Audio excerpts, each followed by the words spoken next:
Alhamdulillahilladzi arsala rasulahu bil huda wa dinil haqq liyudhhirahu 'ala dini kulli walau karihal kafirun walau karihal munafiqun walau karihal musyrikun. Asyhadu an la ilaha illallahul malikul haqqul mubin wa asyhadu anna Muhammadar rasulullah as-sadiqul wa'dul amin. Allahumma shalli wa sallim ala sayyidina Muhammad wa ala alihi wa sahbihi ajma'in.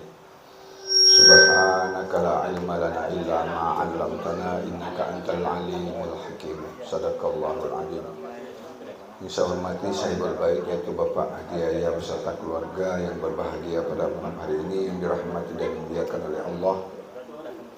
Bapak Ibu, saudara-saudari jemaah perguruan tarekat Haq Naqsabandi, terlebih khusus ranting Pontianak Barat yang hadir pada kesempatan malam hari ini yang sama-sama dimuliakan dan dirahmati oleh Allah Subhanahu wa taala. Pertama dan yang paling utama, marilah bersama-sama kita memanjatkan puja serta puji syukur kita kepada Allah Subhanahu wa taala yang mana pada malam hari ini kita masih dikaruniai oleh Allah nikmat kesehatan, nikmat iman serta nikmat Islam. Alhamdulillah dengan nikmat yang Allah karuniakan itu kepada kita sehingga kita dapat hadir berkumpul kembali bersama-sama melaksanakan kegiatan rutinitas kita. Alhamdulillah pada malam hari ini kita hadir di tempat Bapak Haji Yahya, yaitu posko kita ya. Poskonya dia ada dua posko, tempat Pak Sabirin posko 1 dan posko 2 tempat Pak Haji Yahya secara bergiliran. Mudah-mudahan pertemuan kita malam hari ini senantiasa selalu mendapatkan rahmat, ridha, hidayah daripada Allah Subhanahu wa taala. Tak lupa selawat juga teriring salam selalu tercurahkan kepada junjungan alam, junjungan baginda Nabi kita Muhammad sallallahu alaihi wasallam, kepada ahli keluarga beliau, kepada para sahabatnya, kepada pemimpin muslim sehingga sampailah kepada kita pengikutnya yang setia ila yaumil qiyamah. Bapak Ibu, saudara-saudari rahimakumullah, pada kesempatan malam hari ini saya ingin mengupas atau mengulas kembali tentang ilmu ya. Jadi di sini saya definisikan bahwa ilmu itu adalah ya, merupakan petunjuk ya. Jadi orang yang beramal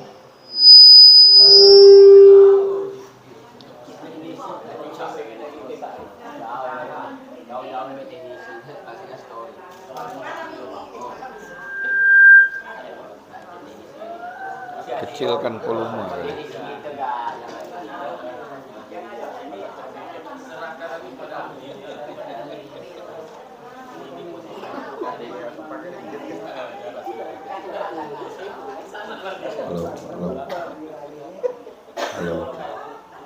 Halo, satu dua. Ayo.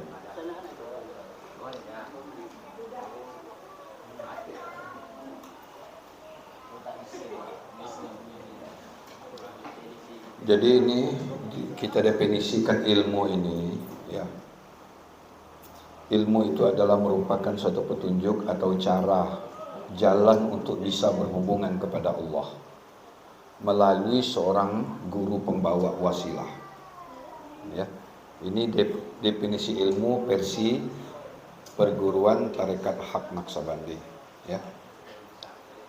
Tapi ini pun saya pun tidak tahu kenapa bisa muncul ini ya. Saya pun tidak paham kan.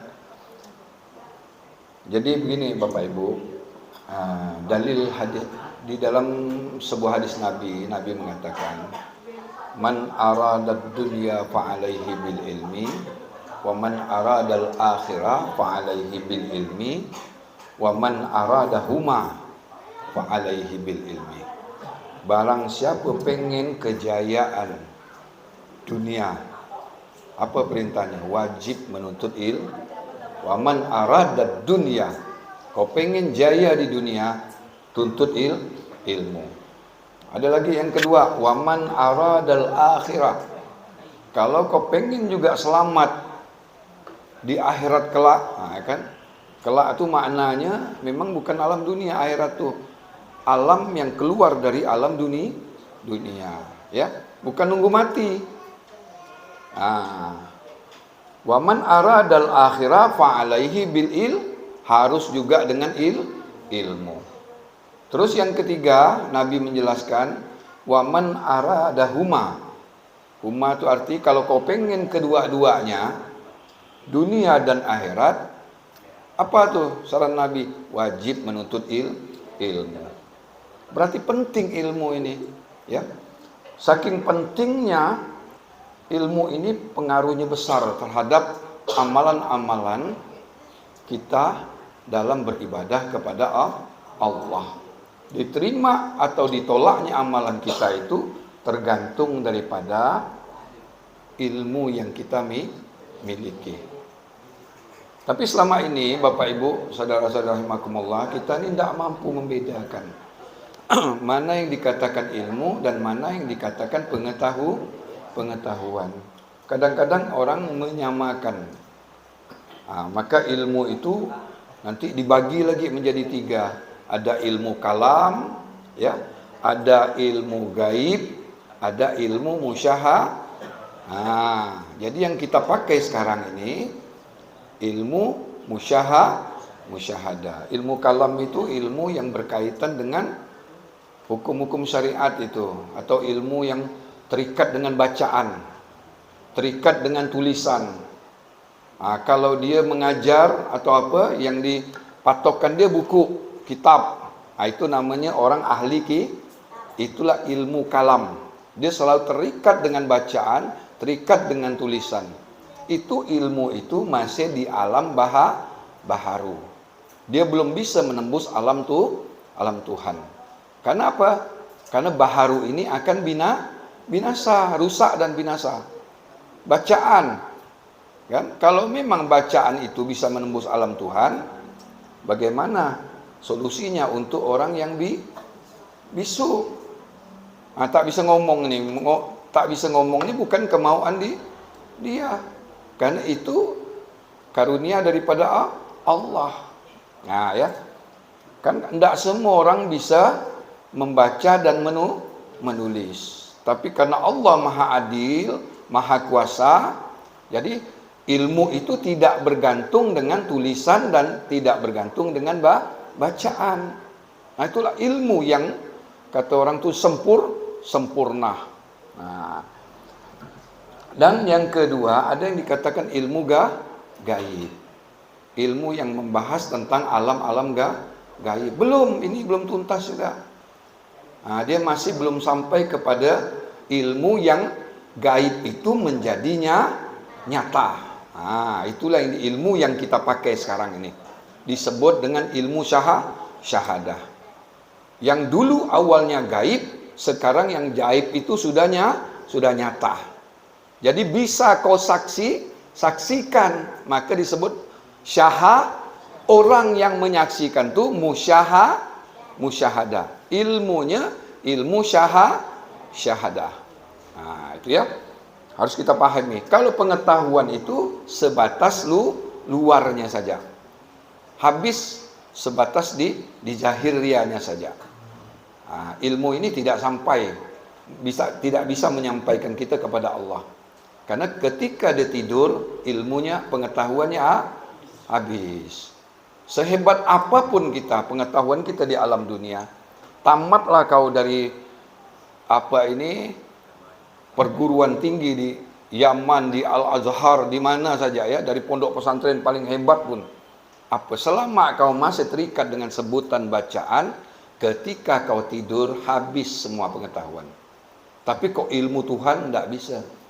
Selama napas masih keluar dan masuk, selama roh itu masih ada di jasmani ini, selama itu juga dia mengabdi beribadah kepada Allah. Berbeda dasarnya ilmu itu. Ya, tapi ilmu ini ya harus kita pahami dengan benar. Jadi apa tuh fungsi ilmu itu? Ilmu ini adalah hudan lintas. Dia menunjukkan arah, menunjukkan jalan, ya, menuntun kita untuk bisa berhubungan kepada Allah. ilmu ini bukan dari manusia. Ingat ya, bukan dari guru, bukan. Jangan salah paham. Kita bukan minta ilmu itu dengan guru, bukan. Guru ini diberi amanah, ya, sebagai wakil utusan Tuhan di alam dunia. Kenapa? Dia pembawa alamat, ya, ataupun pembawa gelombang tali buhul untuk menuju kepada Allah dari seorang guru zahiriyah ini, ya. Jadi ilmu ini adalah petunjuk hudan linnas buat manusia dan cara jalan untuk bisa berhubungan kepada Allah, ya.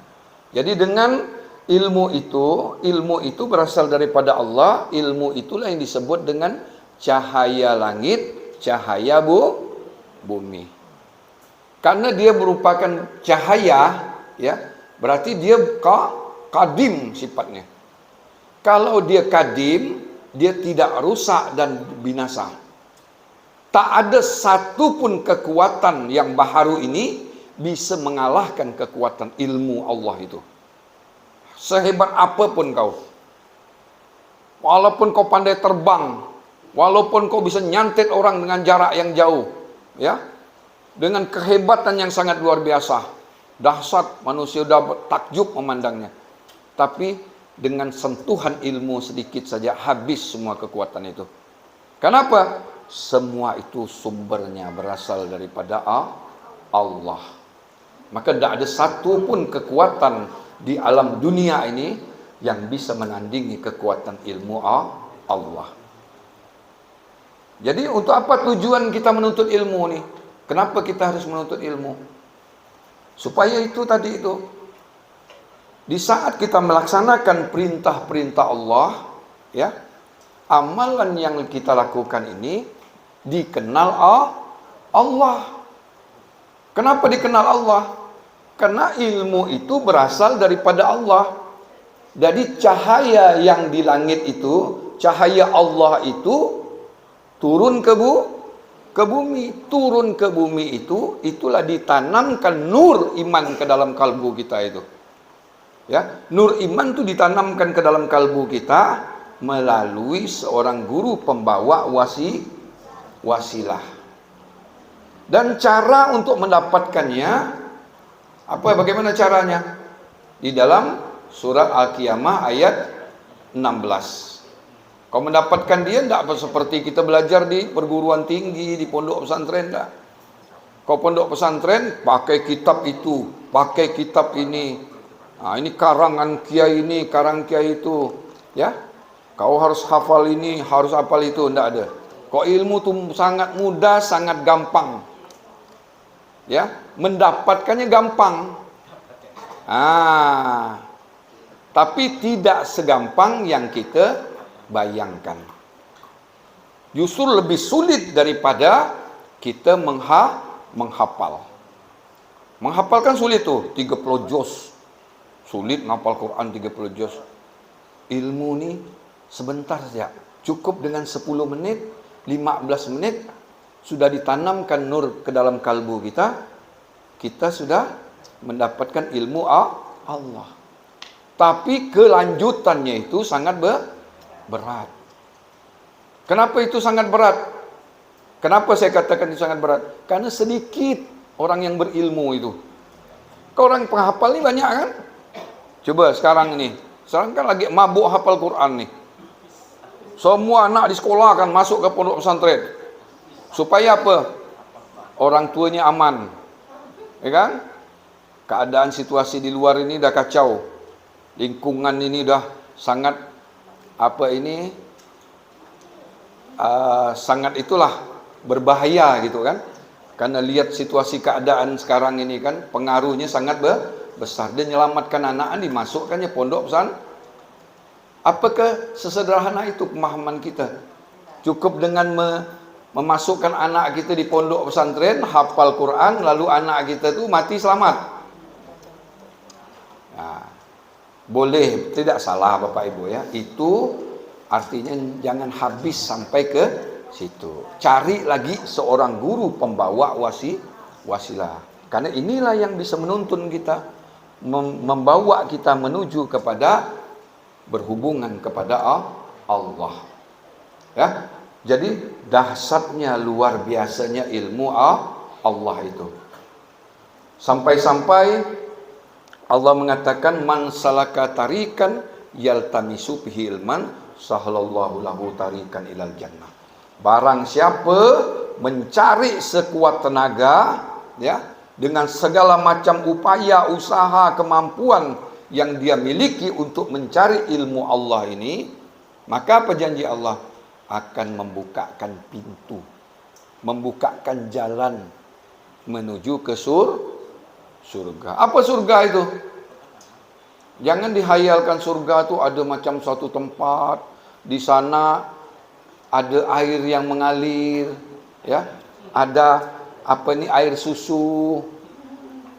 Itu kan Allah memberi gambaran kepada anak-anak kecil, diberi bayangan, karena kita tidak mampu membayangkan apa yang dikatakan surga itu.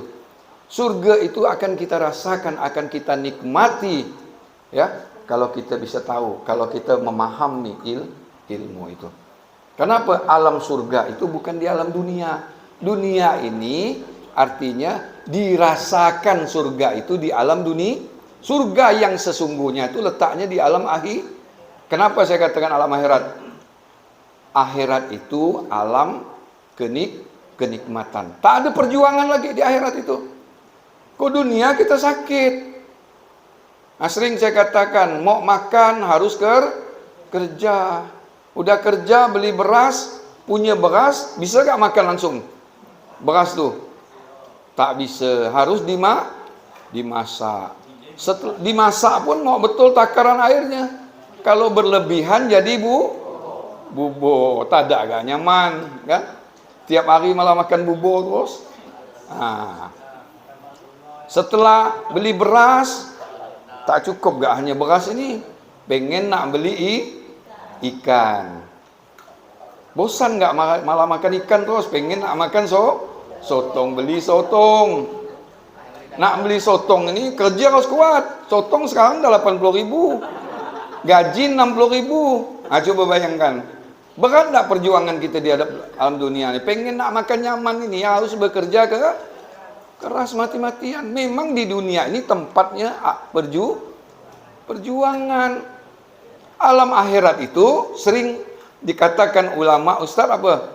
Alam pembalasan. Kok alam pembalasan itu tidak ada lagi kesulitan, tidak ada lagi perjuangan, tidak ada lagi mekek-mekek, tidak ada. Ya, disinilah tempat kita berjuang. Tapi akan Allah berikan. Nah itu, kata Allah, kalau kau bersungguh-sungguh berjuang di jalan Allah, berzikir mengagungkan asma Allah, ya, dengan segala kemampuan yang kau miliki, kata Allah, wa allawistakamu ala tariqah la askainahum ma'an ghadakah. Aku berikan kau air ma'rifat. Air ma'rifat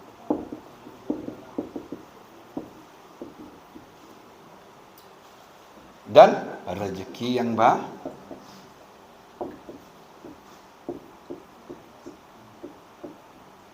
ini asosiasi kita duit ya rezeki ini. Nah, kau rajin zikir, bagus jalan rezeki kau gitu. Tapi ada orang rajin zikir makin parah rezeki, makin susah hidupnya. Ujung-ujung nyalakan Oh, jangan kau belajar sana tu. Dulu aku bagus sebelum menerima ilmu itu tuh. Ya, rezeki aku lancar. Usaha aku apa pun yang ku pegang mulus jalannya. Setelah dapat ilmu ini, berat banyak ujiannya. Makin sakit hidup katanya. Wah, jangan-jangan ilmu ini salah nih. Bukan membuka jalan rezeki, menutup pintu jalan rezeki. Ujung-ujung ilmu disalahkannya. Kenapa? Ketika kita sudah berhubungan, kita mengenal Allah, ya, disitulah ujian, rintangan, halangan, hambatan akan berdatangan kepada kita. Karena kata Allah, aku akan menguji orang-orang yang beriman itu, ya, dengan sedikit apa? Rasa ketakutan, kekurangan apa? Harta, buah-buahan kata Allah. Gampang itu. Jangan suka-suka jadi orang yang milik ilmu ni ya. Karena ilmu ni datang dari Allah, ya. Artinya cahaya itu ditanamkan kepada nur kita. Setelah itu tanamkan kepada nur kita, kita diuji oleh Allah. Tidak beriman seorang di antara kamu kecuali dengan izin Allah. Tapi kata Allah, Allah akan murka kepada orang-orang tak mempergunakan akal. Jadi ujian itu akan berdatangan. Tapi kata Allah apa? Beri berita gembira ini. Ingat, beri berita gembira. Informasikan kepada orang beriman itu. Jelaskan kepada orang-orang yang telah ditunjukkan asma Allah ke dalam kalbunya. Ini. Beritahu berita gembira ini kepada orang-orang yang sabar. Sabar itu artinya ikhlas menerima keputusan Allah. Jangan cengeng. Orang berilmu tak boleh cengeng. Sikit ya hujan, malas aku.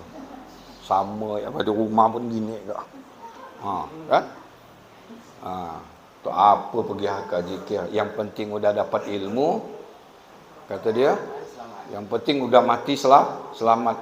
Dari mana kau tahu selamat? Guru gak ngomong, kata dia.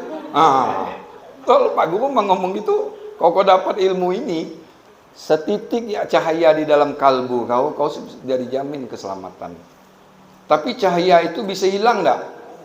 Bisa ditarik Allah tak? Bisa. Kenapa? Karena kesombongan. Maka jin itu imam para malaikat. Kok dia bisa diturunkan dari surga? Padahal kurang cahaya apa jin itu? Imam malaikat. Dia dulu ada daripada malaikat tuh. Dia yang menuntun malaikat, mengimami malaikat. Dengan kehadiran Adam atau manusia yang sempurna ini, kedudukan jin derajatnya di bawah manusia. Ini yang dia tidak terima. Artinya jin tidak siap menerima keputusan Allah. Tak ikhlas. Allah suruh sujud, dia tidak mau. Kenapa? Jin tidak bisa makrifat kepada Allah. Dia mandang fisiknya Adam itu. Dia tidak mandang di dalam dirinya Adam itu ada cahaya talibuhul ini dia tak dipandangnya. Maka kalau dia memandang ini, jin sujud langsung dia. Itulah ya. Salah. Yang penting intinya beginilah. Karena dia kesombongan dia diturunkan dari surga, turunlah ke bumi. Jadi apa dah ke bumi ni? Jadi pengacau. Tapi ini jangan kita protes. Ini utusan Tuhan juga ya. Kalau ndak ada dia, apa seni di alam dunia ni? Dokter ada, tapi orang ni sehat semua. Apa arti dokter tu? Penjahat polisi banyak, tapi tak ada penjahat. Ada tak seninya hidup tu? Tak ada seni. Maka Allah datangkan, Allah turunkan Adam, Allah turunkan juga orang-orang yang bisa mempengaruhi Adam untuk bisa kembali kepada Allah. Jadi manusia itu bisa selamat dan bisa tidak selamat. Ya, karena ini pengaruhnya sangat besar. Sangat luar biasa. Yuwaswi sufi sudurin nas minal jinnati wan nas. Dia bisa membuat kita jadi ibadah tu tak tenang. Was-was. Kenapa sampai was-was ini? Belajar ilmu Allah itu tidak tuntas. Kalau dia sudah yuwaswi sufi sudurin nas, ibadah itu ragu-ragu, benar tak aku ni? Tersambung tak aku ni? Jangan-jangan itu jin masih ada di dalam batin kita. Kalau kita yang sudah benar-benar ada, aku langsung terhubung. Cahaya ini langsung terhubung kepada Allah. Zuknya langsung datang, nikmat kita berhubungan kepada Allah tuh. Ketika kita zikir, zikir kita tidak main-main. Zikir kita benar-benar zikir yang sebenar-benarnya zikir. Jadi bukan Allah orang berzikir kita main, kita Allah. Kata Pak Guru kan, Allah. Kalau dia benar-benar terhubung kepada Allah, sinyalnya kuat, hentakan zikir itu berbeda. Hentakan, karena getaran itu, gerakan itu bersumber daripada cahaya. Ketika hentakan itu kuat, dia memecahkan kubah.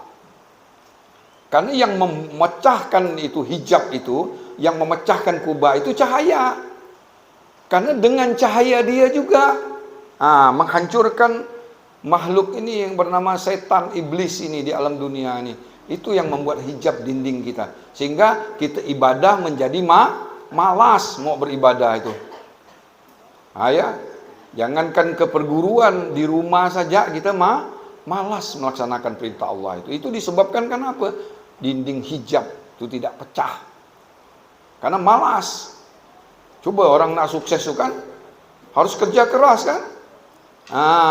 Kerja keras itu pasti membuahkan hasil. Kalau kerja keras membuahkan hasil, berarti kedudukan itu mulia. Terangkat kedudukannya. Yarfa'illahu allazina amanu minkum wallazina utul ilma derajat. Aku akan mengangkat beberapa derajat kedudukan orang beriman itu. Ya. Orang-orang yang beriman dan orang-orang yang berilmu.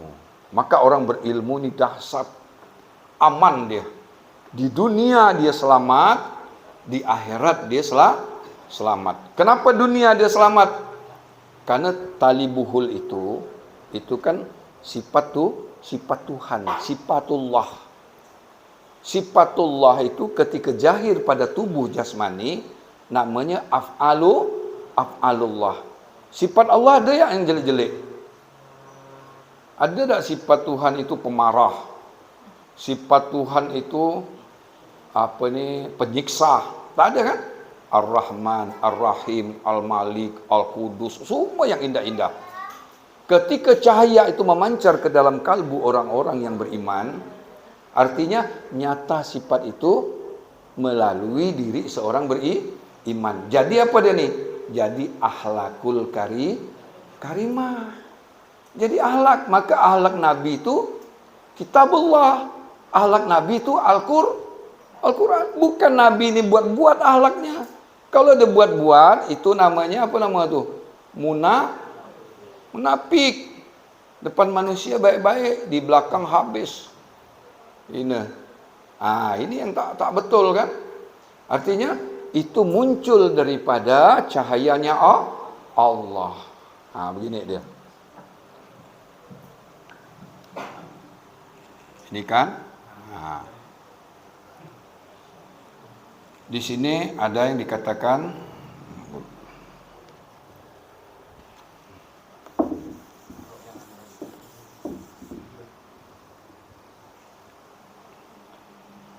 ini maha suci kita sebutlah gitu ya. Suci atau sumber ilmu. Ini sumbernya ya. Ini cahaya dia.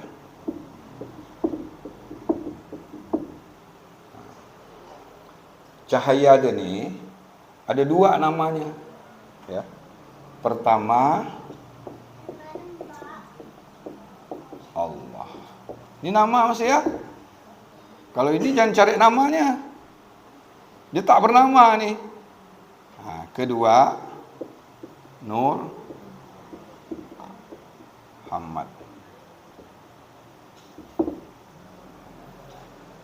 Kedua nama ini inilah disebut dengan asma. Asma itu bahasa Arab ya, asma. Bukan asma. Asma artinya nama. Maka orang Arab tuh bilang man ismuka. Ismu, siapa namamu? Ismu itu asma, nama. Jadi yang mana nama ini nih? Ya.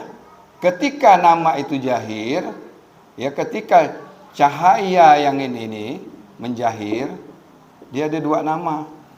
Nama yang pertamanya Nur Allah. Inilah penjahiran yang pertama. Penjahiran yang pertama.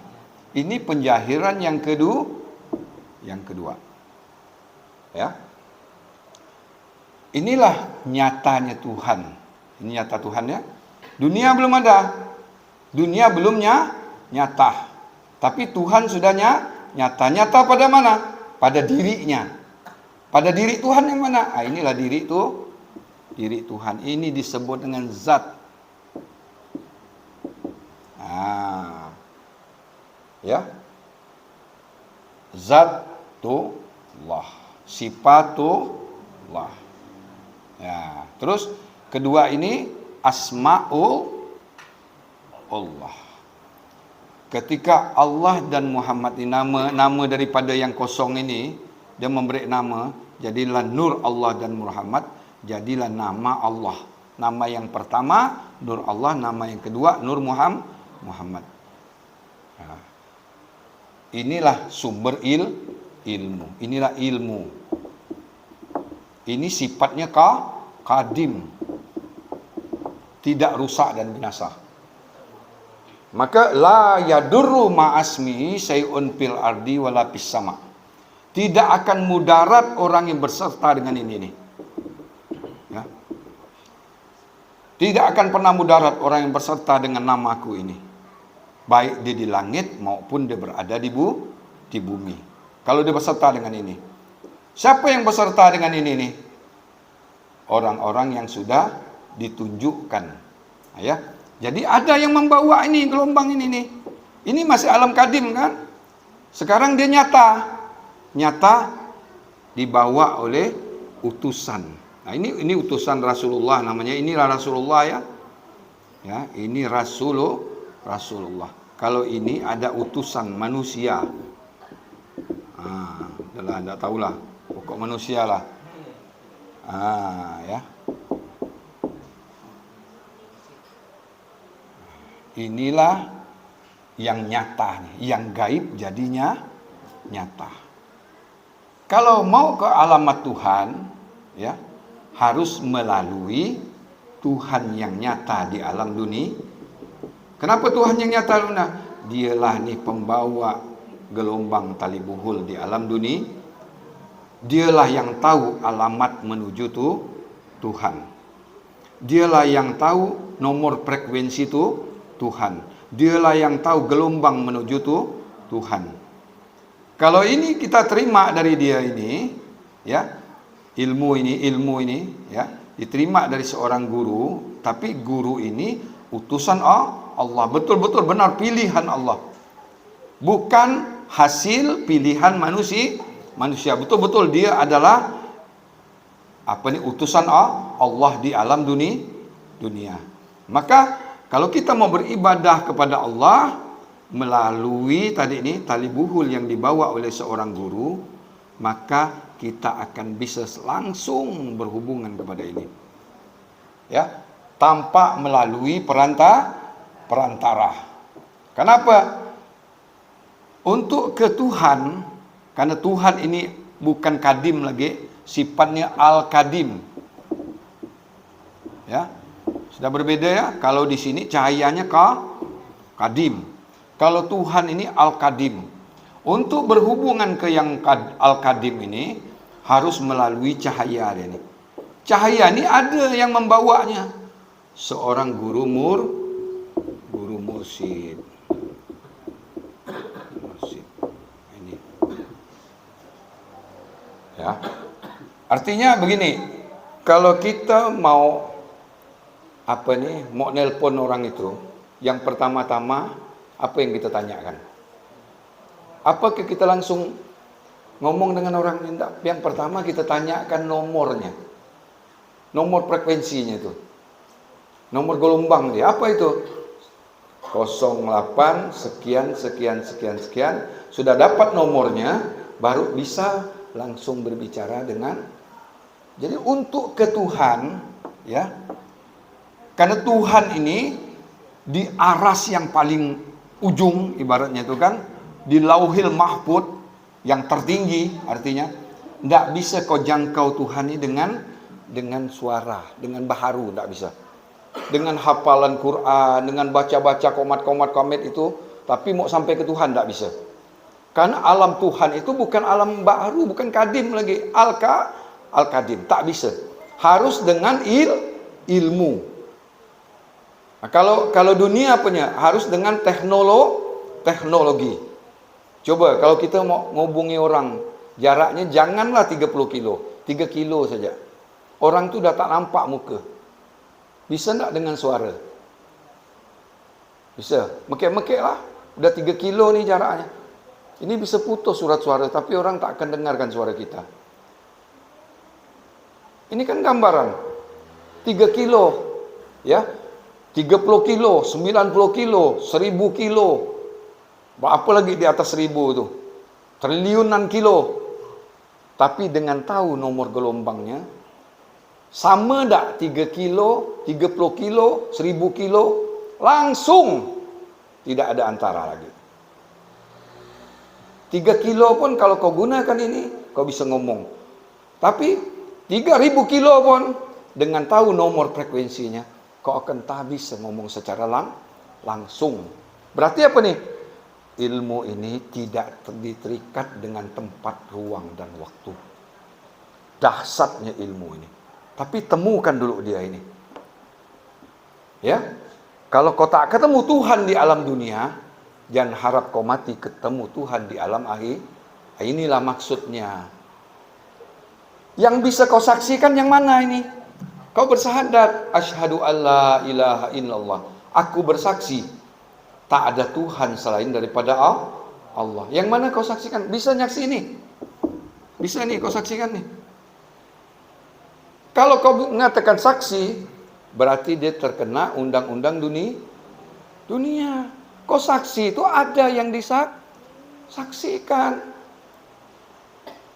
Berarti yang kau saksikan ini berwujud. Berarti siapa nih? Sifat yang menjahir, ya, menjadi af'alullah. Karena kan zatullah, sifatullah, asmaullah, af'alullah itu ada di alam dunia. Perbuatan Allah nyata. Maka perintahnya apa? Ini dibaca doa iftitah itu, tapi tak mengerti. Allahu akbar kabira walhamdulillahi katsira wa subhanallahi bukratan wa asila. Inni wajjahtu wajhiya. Kapan kau menghadap wajah Tuhan itu kapan? Wajah yang mana yang kau hadapkan? Kau tak ketemu wajah yang ini, kau tak akan bertemu wajah yang ini. Karena wajah inilah penjahiran Tuhan di alam dunia. Tapi jangan salah, kalau kau hadapkan wajahmu dengan dia, bukan kau berarti mengagungkan dia menjadi Tuhan. Karena ada rahasia di balik seorang guru mursyid, pembawa gelombang talibu. Apa yang dibawanya tuh? Ilmu Allah. Ilmu Allah. Dialah penunjuk jalan. Setelah dapat dia, kau akan dibimbing langsung oleh Allah. Nanti kau akan ketemu dengan guru kau yang sebenar-benar guru. Siapa guru yang sebenar-benar guru? Inilah guru yang sebenar-benarnya guru. Ya. Setelah ketemu guru ini, pembawa gelombang tali buhul alamal menuju Tuhan, sampai kita inilah nanti guru kita yang sebenar-benarnya. Semua berguru dengan ini. Dari Nabi Adam, ya, sampailah Nabi Muhammad, sampailah pewaris-pewaris para nabi, semua berguru dengan ini. Harus melalui seorang guru pembawa wasilah. Wa batari ilaihil wasilah. Carilah olehmu seorang guru pembawa wasilah itu arti guru yang bisa menunjukkan kau alamat menuju kepada Tuhan. Ya. Nur inilah yang disebut dengan asma Allah. Inilah yang disebut dengan zatullah. Inilah dirinya Allah. Ini Tuhannya. Paham ya? Ini Tuhannya, ini dirinya. Diri ini menjahir di seorang guru pembawa gelombang. Maka kau berakhlak dengan ini, bukan kau berakhlak dengan casingnya. Inilah iblis tertipu. Betul tak? Iblis sampai keluar dari surga tuh yang dipandang ini. Apalagi guru ini ya, bukan dari pondok. Ya kan? Baca bahasanya tuh ya, yang mau belajar ini orang sekolah dari pondok, tahu tajwid hebat, hafalan hebat, ketemu dengan guru penunjuk jalan ini, dia karena pilihan Tuhan, karena Tuhan tak pandang yang ininya. Coba lihat wali-wali Allah tuh, kalau kau pandang fisiknya, ya apa tuh bahasa kita tuh, kau pandang fisiknya, mungkin tak mau kita berguru dengan dia tuh. Ini masih bagus guru kita ini, masih mantap, mobil masih snaput, masih boom. Kau ketemu guru yang tak turudu gitu. Tapi di pembawa gelombang tali buhul itu, kau tertipu dengan pandangan zahir. Padahal di balik seorang guru itu ada ilmu Allah di sana. Ilmu yang bisa menghubungkan kita kepada Allah. Ilmu yang bisa menyelamatkan kita dunia dan akhirat. Kenapa? Dengan cahaya inilah Nabi itu berakhlakul karimah. Kenapa Nabi disenangi oleh masyarakat luas? Kenapa? Karena akhlak Nabi itu Al-Quran. Ya, akhlak Nabi itu Al-Quran. Coba dengar riwayat-riwayat cerita-cerita para Nabi itu. Diludahi Nabi itu tetap sabar. Coba kita. Ini sampai 3 kali ludah nih, Nabi tetap tenang hadapnya. Ketika yang keempat kali ini tidak ada. Bertanya Nabi ini, kemana orang yang biasa meludah aku ni? Kalau kita mengajar, mana lari dia ni ya? Tunggu dia. Ini 2-3 kali diludah ni, mencari yang keempat kalinya. Rupanya beliau itu sakit. Tapi apa? Siapa yang pertama kali datang mengunjungi orang yang sakit itu? Nabi. Akhlak dia itu ini cahaya. Akhlak dia sifatullah. Akhlak dia asma'ullah. Akhlak dia jatullah. Menjahir menjadi af'alullah. Dia ini tak ada. Dia ini tak hebat. Yang membuat dia hebat karena ada di belakang ini. Luar biasa, tak ada satupun kekuatan. Ya. Maka kalau masih punya ilmu, takut. Ya, rumah ini di kampung. WC-nya sana. Seram aku nak pergi. Berarti belum paham dengan ini. Ya. Kalau keluar malam, Allah, seram bulu aku ni. Kenapa tidak mesra milik Allah itu? Masih ada yang ditakuti selain daripada Allah. Kau punya ilmu ni tak boleh, apa yang kau takuti? La takhab wa la tahjan innallaha ma'na. Jangan kau takut, jangan kau gentar. Cahaya ini bersama kau. Seorang guru pembawa gelombang tali buhul ini, fisiknya manusia, ya, ingat ya. Fisiknya manusia, tapi tubuh dia sudah dibungkus dengan cahaya. Maka apa? Kalau Nabi namanya apa nih? Mukjizat. Kenapa? Yang hebat itu bukan ini. Gampang, orang mati bisa dihidupkan ya. Coba Nabi Isa itu. Ya, Nabi Isa itu orang yang sudah mati. Akan dihidupkan. Laut sebesar itu bisa dibelah dengan tongkat. Hebat ke Musa itu? Berapalah Musa orang dulu? Palinglah 2 kali kita lah nih. Yalah, kalau dia besar lah untuk ukurannya 2 kali kita, ataupun 3 kali Ibrahim lah. Kau Pak Jaya 2. Kau Ibrahim 3. Karena porsinya agak kecil sikit. 3 lah. Kok bisa membelah laut? Kenapa manusia tak berpikir? Siapa nih pendamping dia ini? Karena ilmunya ini. Ilmu ini dia bukan apa nih? Ilmu ini dibacakan. Bukan kita yang membaca, dibacakan, dimasukkan ke dalam kalbu. Ketika dimasukkan ke dalam kalbu, itu yang kita menerima kitab ditanamkan nur iman dan nur kitab. Dua nur itu masuk ke dalam kalbu kita. Nur iman, nur kitab ke dalam kalbu, bercahaya kalbu orang beriman itu. Dia bisa menunjukkan jalan kepada Tuhan Rabbul Ala. Bawa kita tahu, rupanya ini pencipta alam semesta ini, pencipta langit dan bumi ini. Kenapa? Dengan ilmu itulah kita paham, mengerti dahsyatnya ilmu itu. Kehebatan, kekuatan apapun tak bisa dikalahkan kalau orang berserta dengan cahayanya Allah. Inilah yang selalu kita hadirkan. Ini mau ke sini, dia hadirkan Rasul. Ya, ini ada asyhadu alla ilaha illallah, ya, turun cahayanya yang kedua. Ini masih dalam bentuk zat, dia belum nyata sifatnya, tapi zat itu masih dirinya, belum ada sifat jahir, dia dalam bentuk sifat bernama sifatullah. Sifatullah itu namanya siapa? Nur Muhammad. Belum ada yang di Mekah ini, belum ada cerita ini. Inilah syahadat yang sesungguhnya. Asyhadu alla ilaha illallah Muhammadar Rasulullah. Inilah dia. Inilah syahadat yang sesungguhnya. Setelah syahadat ini, karena ini kan masih alam kadim. Karena Allah menciptakan alam dunia, dijahirkannya. Dijahirkan seorang guru pembawa gelom. Guru itu nama, kalau dulu namanya nabi. Ya. Guru juga itu namanya. Cuman namanya bukan mursyid nabi.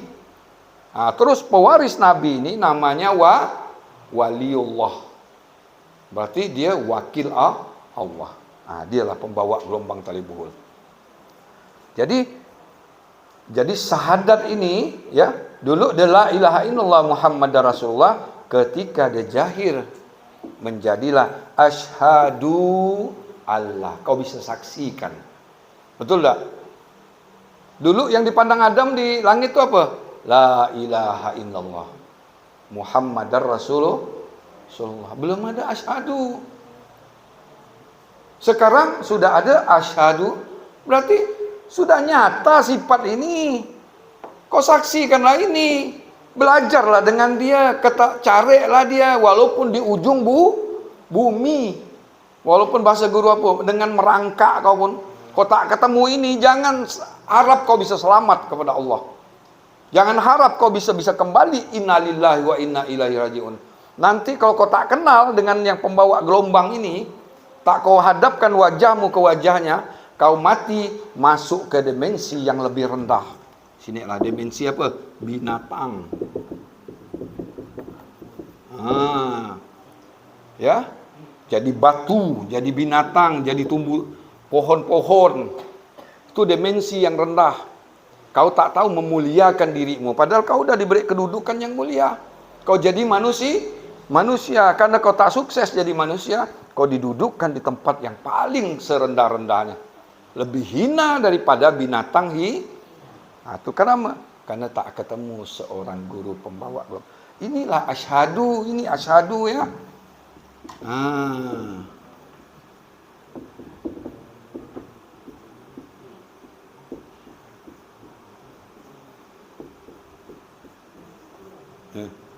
Illallah.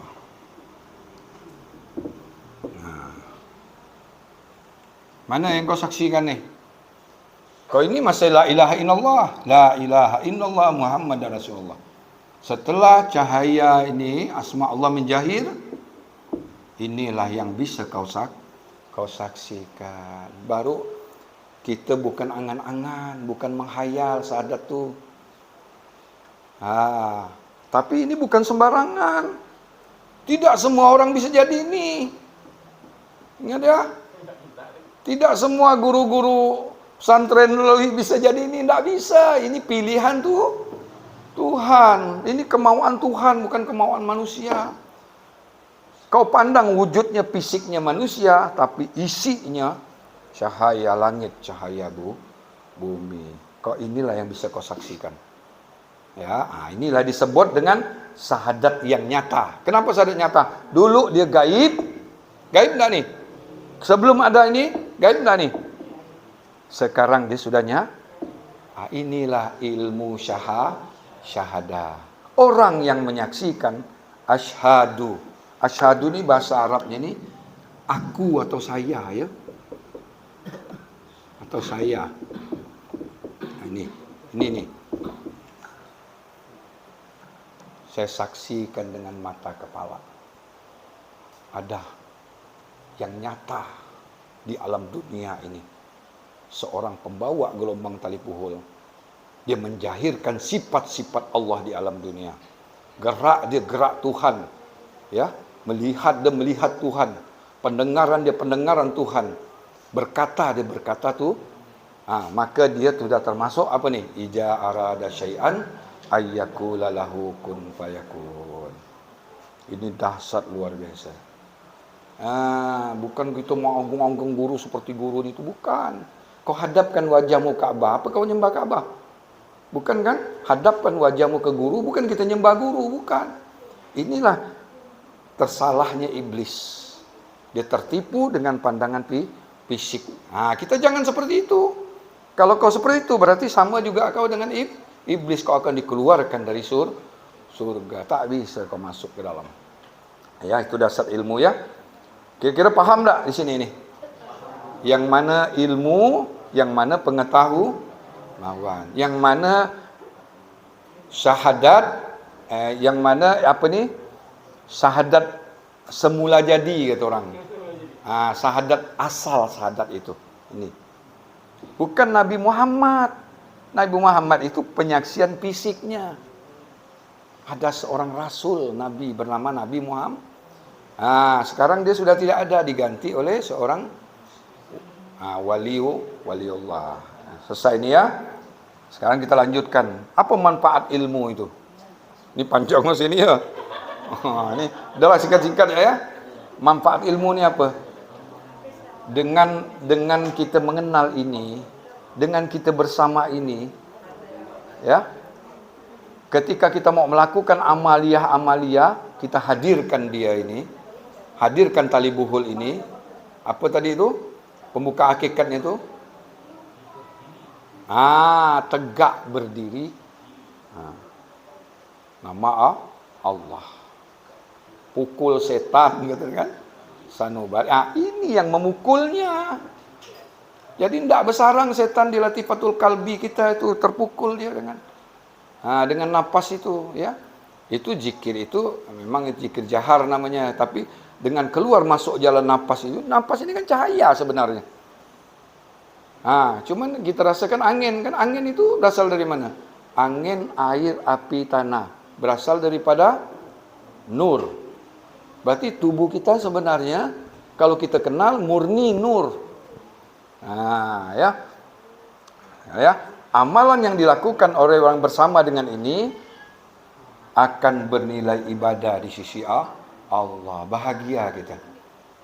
Apapun yang kita lakukan tidak sia-sia dari pandangan Allah, bernilai ibadah.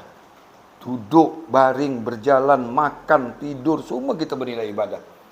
Tidur tuh secara fisik kita pejam mata, tapi napas kita bertasbih. Ibadah. Ini tidak ada nilai. Lahum ajrun ghairu mamnun. Bagi mereka pahala yang tak ada putusnya. Dari kau bangun tidur sampai kau tidur, semua dinilai Tuhan ibadah. Ini dahsyatnya manfaatnya ilmu. Kedua, dialah membuka jalan untuk menuju surga. Dialah sebagai alat untuk bisa menembus alam nur ini, artinya alam akhirat. Ini alam dunia ini alam akhirat. Masuk di sini, ini berlapis-lapis. Nak nuju Tuhan ke sini, tapi ilmu tak ada, frekuensi tak ada, gelombang tak ada, tak tahu, ketemu seorang guru tak bisa. Menghayal. Ya. Terus terbebas daripada dosa syirik, fasik dan coba kau tak ada ini. Akhirnya apa tuh? Semua kita aku yang bacaan bagus. Lihat nih tata cara sembahyang aku nih, harus salat Nabi. Tapi kita tanya, pernah kau jumpa Nabi? Tak pernah. Kenapa kata Pak Guru tu? Alam berbeza dengan alam kita. Zaman Nabi dengan zaman tak pernah kita mandang aktivitas salat Nabi itu kan. Cuman kita mendengar dari sebuah hadis, tapi gerak yang sebenar-benarnya dari Nabi itu yang bagaimana? Karena kalau kita pergi ke Mekah tu macam-macam gerak. Ada yang tak pakai takbir, ada Allahu Akbar. Ada yang tak pakai itu, ada begini lah. Bismillahirrahmanirrahim. Alhamdulillahirabbil. Yang mana nak kita ikut ni? Yang mana dikatakan salu kamara itu muni usalli. Salatlah kamu sebagai nak. Dia kata dah. Dalam hadis mengatakan salu kamara itu muni usalli, salat itu tak perlu gerak angkat tangan karena kita penyerahan tu bukan di tangan. Penyerahan total itu di hati. Aku berserah diri semua kepada Allah. Cuman simbol dari penyerahan tu dengan melalui simbol cuba orang nak ditembak. Maaf Pak, kata dia kan. Geraknya kan. Ini disimbolkan. Tapi bukan ini. Ini. Tapi ada orang tak pakai ini, jangan salahkan. Mungkin dia pemahaman dia sudah sampai ke sini. Ya. Artinya terbebas dari dosa-dosa syirik. Kenapa? Dia semua berserah total hanya kepada ini. Terbebas dari syirik. Bahawa semua gerak, penglihatan, ucapan, bacaan bersumber daripada Allah. Dia tidak syirik dan tidak tergolong orang fasik dan dia juga tidak tergolong orang munafik. Kenapa? Sifat yang disifati. Bergerak, digerakkan, melihat, dilihatkan. Berarti tidak ada pengakuan di diri. Ini dia terbebas dari dosa karena dia memahami ilmu. Terus keempat, amal orang berilmu itu ibadahnya bersama para malaikat ataupun nabi-nabi Allah dan wali-wali Allah. Kenapa? Nabi-nabi Allah dan wali-wali Allah semua ibadahnya di sini. Kalau amalan orang-orang syariat, orang-orang yang terikat dengan bacaan ucapan, dia di dunia, dia tidak bisa menembus alam akhirat. Alam akhirat itulah tempat ibadahnya para nabi-nabi Allah, wali-wali Allah dan para malaikat. Itu bahagianya kita. Yang berdampingan dengan kita, bersama kita, orang-orang yang harum, wangi. Ya. Tapi kalau kita ibadah di sini, macam-macam bau. Ya, pergi masjid itu kali ngangkat tangan ada yang kena sebelah ni kan. Pingsan mabuk, tak mandi 3 hari, salat di masjid. Kaki Allahu Akbar, ini aromanya. Karena ibadahnya di dunia. Kalau masuk ke sini, semua indah, semua nikmat, semua bersih, suci. Kau masuk alam situ, di situlah alam ketenangan. Kenapa alam tenang? Karena kata Tuhan di sini nak alam surga, kebahagiaan yang sempurna. Kenapa? Ilmu kau sempurna. Ilmu kau betul-betul bisa menembus alam akhirat. Inilah ilmu inilah yang bisa menghantarkan kita menembus alam di luar alam jasmani melalui seorang guru pembawa wasilah. Ya. Saya rasa ini dululah. Kalau diteruskan panjang nih. Ya, saya rasa ini dulu yang dapat saya sampaikan. Mudah-mudahan ya penjelasan singkat ini ada manfaatnya untuk kita semua. Kurang lebih saya mohon maaf. Akhirul kalam. Wabillahi taufiq wa hidayah. Wassalamualaikum warahmatullahi wabarakatuh.